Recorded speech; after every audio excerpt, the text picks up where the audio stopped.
The team behind Samurai Unicorn launched their Steam page just a few weeks ago, along with a combat reveal trailer. Now, they've just put out episode 1 of their development series. So this video is going to break down all this new info about the game's mechanics and where it's headed in the future. If you're looking for more info on the game's characters, setting, and story, you can find that up in the top right corner or at the end of the video. But as far as a basic overview goes, Samurai Unicorn is an action horror game with retro graphics set in the sprawling megacity of Sydney 3. You play as Chloe Mitchells, who's a detective on the Sydney 3 Police Force, or S3PF. And the game will be broken into combat missions where you explore locations that have been overrun by vermin and fight some pretty unique bosses.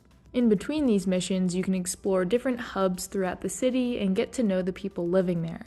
There is a Patreon-only demo that was released alongside with this devlog, but I want to put out an update before jumping into that. I'm not sure how much I'm going to be allowed to share about playing that before the public demo releases, but we'll see.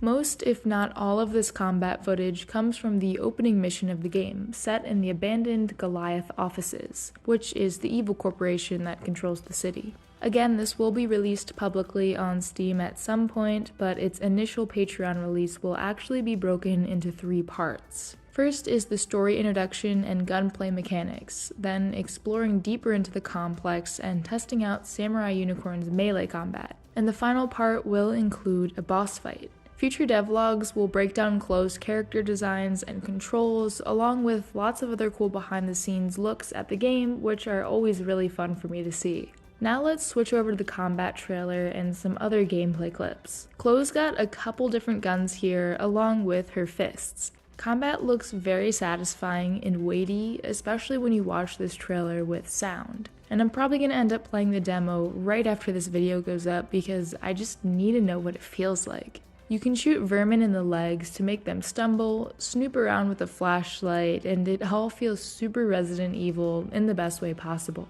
Much like in the Raccoon City police station, there will be a locker room that'll require you to hunt down various security cards in order to open all the doors. And for players who are really paying attention, you'll be able to get into the storage room and unlock the shotgun early. I absolutely love stuff like this, little submissions that are totally optional and maybe even a little bit difficult to find, but give you something extra for taking the time to complete. Like many survival horror games, the real danger here comes not from individual enemies, but groups. So keep an eye on Chloe's health and keep your distance from these larger enemies.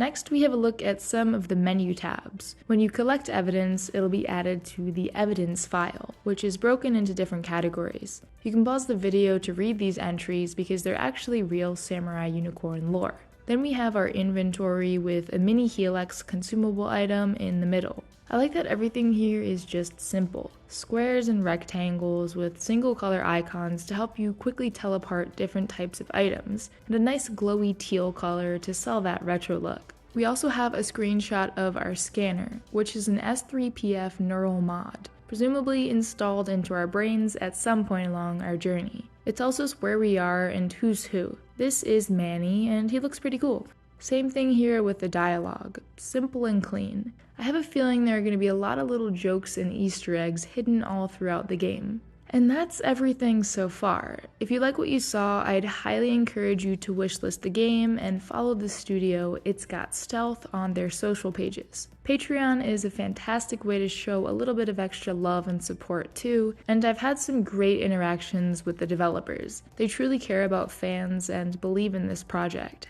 I'm also on Patreon, but you watching this video to the end is more than enough support, so thank you. If you're interested in learning more about Samurai Unicorn, I do have another video where I go over the different characters, factions, and locations in the game.